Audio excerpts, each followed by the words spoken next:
Students, पिछले दिनों मैंने आपको किस प्रकार से पॉलीजेनिक ट्रेट, प्लियोट्रॉपिक जीन के बारे में बताया। इसके अलावा मैंने गुणसूत्रवाद बताया इनहेरिटेंस का। इसके अलावा मैंने आपको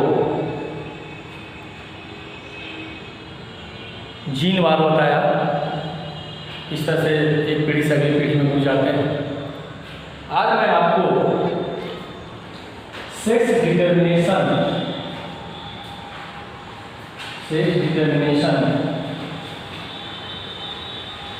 एंड इनहेरिटेंस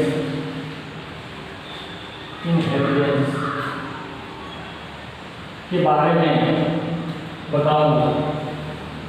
किस प्रकार से लिंग का निर्धारण होता है और यह एक पीढ़ी से अगली पीढ़ी में जाता है।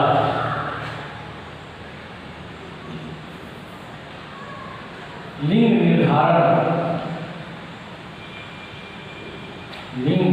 निर्धारण का गुणसूत्रीवाद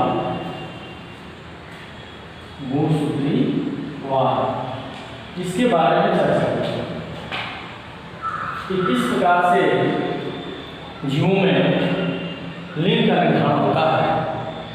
गुणसूत्रीवाद का मतलब है कि वैज्ञानिकों ने बताया कि जीवों में कुछ गुणसूत्र होते हैं जो लिंग निर्धारण का कारक होते हैं, लिंग निर्धारण के उत्तरदायी होते हैं, और वही गुणसूत्र अगली पीढ़ी में भी लिंग निर्धारण करते हैं। इसमें आपको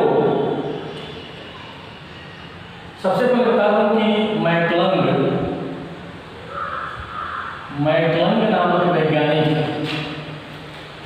ये जो वैज्ञानिक हैं मैक्लंग, इन्होंने गुणसूत्रीवाद, सेक्स निर्धारण, लिंग निर्धारण का गुणसूत्रीवाद दिया। अब जो जीव होते हैं उनमें आपको बता दें कि इनके अनुसार गुणसूत्र दो प्रकार के। एक गुणसूत्र जिसको हम कहते हैं ऑटोसोम या इसको कहते हैं दैहिक गुणसूत्र। ये होते हैं जो हमारे कायिक बॉडी, वेजिटेटिव सोमैटिक बॉडी का निर्धारण करते हैं, जैसे शरीर है पूरा, उसका निर्धारण ये करते हैं। दूसरा, जीवों में एक दूसरे प्रकार के क्रोमोसोम होते हैं जिनको सेक्स क्रोमोसोम कहते हैं या लिंग गुणसूत्र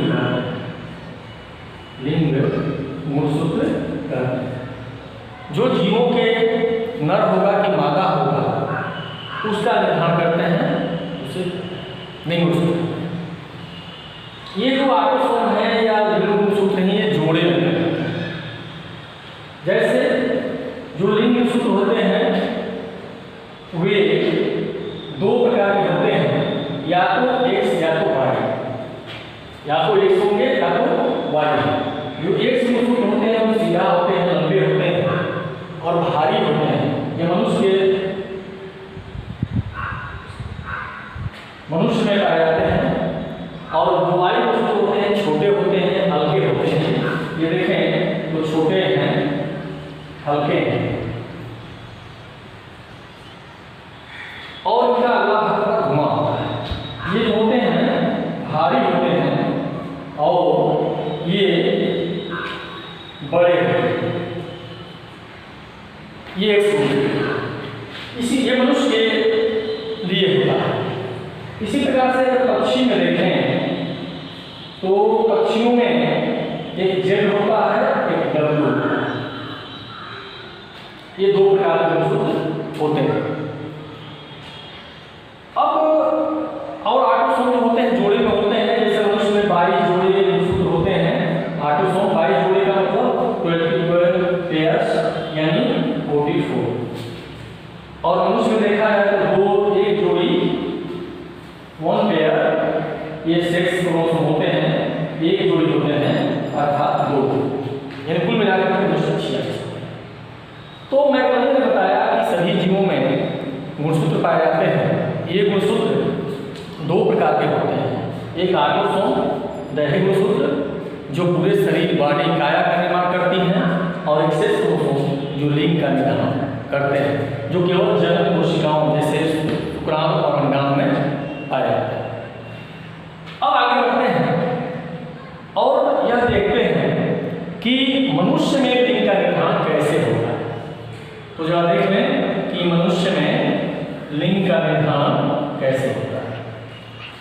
लिंग निर्धारण तो आप जानते हैं, अभी बताया है कि मनुष्य में 2 प्रकार के गुणसूत्र होते हैं, एक आर्गोसोम जो दैहिक गुणसूत्र होते हैं जो शरीर काया का निर्माण करते हैं, और एक सेक्स क्रोमोसोम जो हमारे सेक्स का निर्माण करते हैं, XY होते हैं।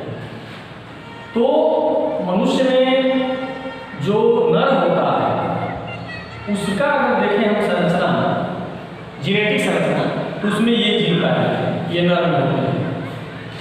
और मादा में देखें तो 44 प्लस XX, ये नर में यहाँ वाई हो जाएगा, ये XX, ये मादा में गुणसूत्र होते हैं। जब युग्मक निर्माण होता है तो युग्मक निर्माण के समय अब यहाँ देखें सभी जो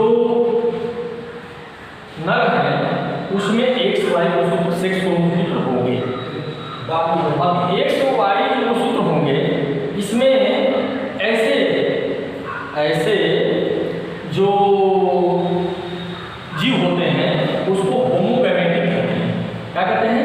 तो नर कैसा होता है? समयुग्मकी,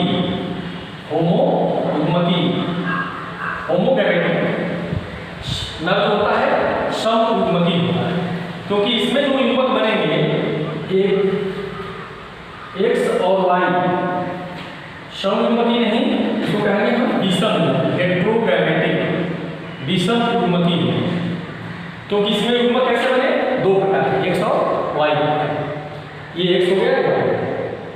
मादा में देखिए आप तो 2 युग्मक बनेंगे, एक X और दूसरा X, क्योंकि इसमें 2 गुणसूत्र दोनों समान हैं। तो ये युग्मक जो बनेंगे, मादा कैसी हो गई? मादा, तो मादा आप देखेंगे कि मादा जो होता है मनुष्य में होती है वो समयुग्मकी होगी, समयुग्मकी, होमोगैमेटिक होगी, क्योंकि इसमें दोनों युग्मक समान हैं। अब आप देखें जब इनमें क्रॉस होता है, इनमें हम क्रॉस कराते हैं, तो जो संतानें बनेगी इसमें X और Y, X और ये मादा में जो दोनों युग्मक बने थे वो युग्मक XX है, X, ये XX और ये XY और ये X। तो मादा में 4 संतानें बनी, तो 2 संतानें को XX, ये 2 संतानें हो गई, 2 संतानें XX हो गया, तो ये लड़की होगी, और 2 संतानें XY, तो ये लड़का।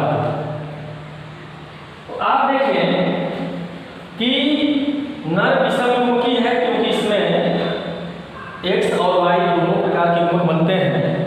मादा समयुग्मकी है, क्योंकि इसमें दोनों X प्रकार के युग्मक बनते हैं। जब इनमें निषेचन होता है तो दोनों से एक गुणसूत्र आएंगे, और 2 संतानें XX लड़की और 2 XY लड़का होते हैं।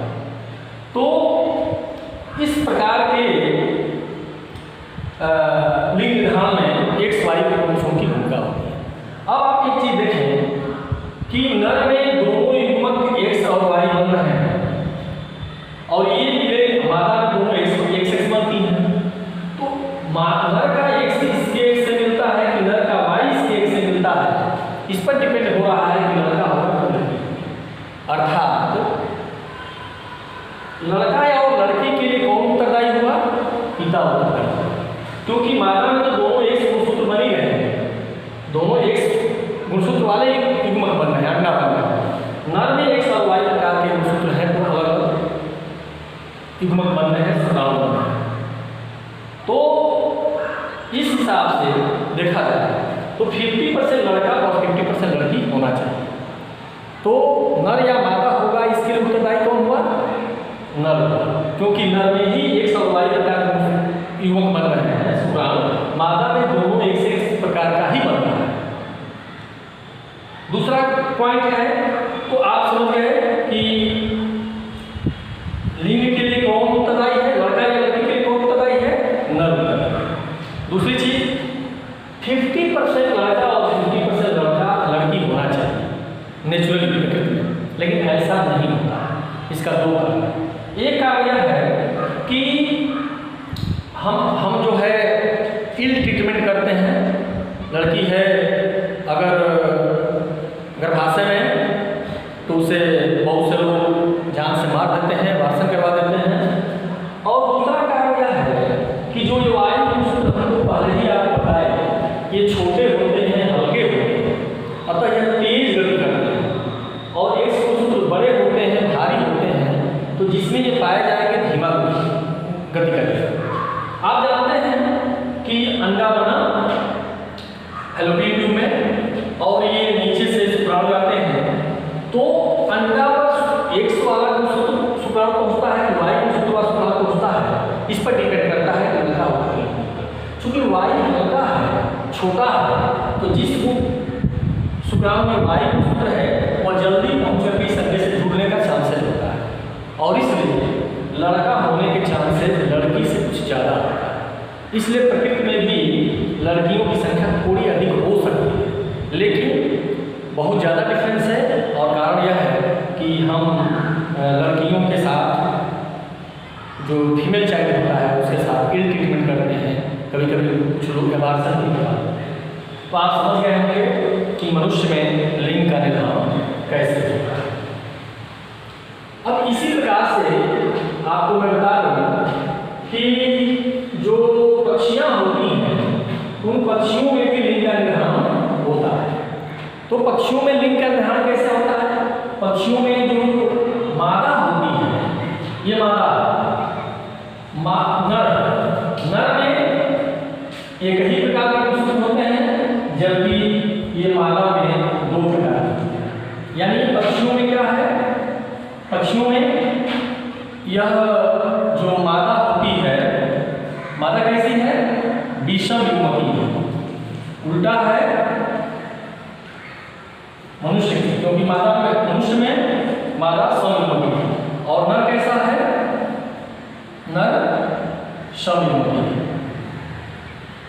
और बिल्कुल उसी तरह से होगा कि ध्यान यहाँ पर समयुग्मकी इसलिए कि जब इसमें निषेचन क्रिया होगा तो आप देखें नर में जेड दोनों युग्मक एक समान हैं और मादा में जेड दोनों भिन्न प्रकार के हैं। ये आपस में मिलेंगे तो ये इस तरह से होगा। तो पक्षियों में भी लिंग का निर्धारण उसी प्रकार से होता है जैसे नर में, लेकिन मादा मनुष्य में लेकिन उनका यह है, इसमें नर समयुग्मकी है और मादा विषम है। यानी जेड जेड रहेगा तो मादा। और जैसे निर्धारण होता है उसी प्रकार से होता है, 50% नर और 50% मादा। तो जैसे मनुष्य में है वैसे यहाँ पर भी लिंग का निर्धारण होता है। अंतर केवल यह है कि यहाँ पर नर विषम युग्मकी है और मादा विषम युग्मकी है। इसमें दोनों युग्मक अलग अलग होते हैं, जेड और। एक चीज और देख लेते हैं, और वो निर्धारण है कि मधुमक्खी में जो लिंग का निर्धारण होता है वो कैसे होता है। बहुत इंपॉर्टेंट है मधुमक्खी में लिंग निर्धारण। तो मधुमक्खी का लिंग निर्धारण थोड़ा सा डिफरेंट है। ये थोड़ा सा डिफरेंट इसलिए है कि आप जानते हैं मधुमक्खी में एक रानी मक्खी होती है, रानी मक्खी एक ये श्रमिक होते हैं और एक ड्रोन होते हैं जो नर होते हैं। कैसे होता है निर्धारण आप देख रहे हैं। इसमें जो मादा होती है, ये मादा है, इसमें गुणसूत्रों की संख्या 32 होती है और एक डिप्लॉयड होता है। जो नर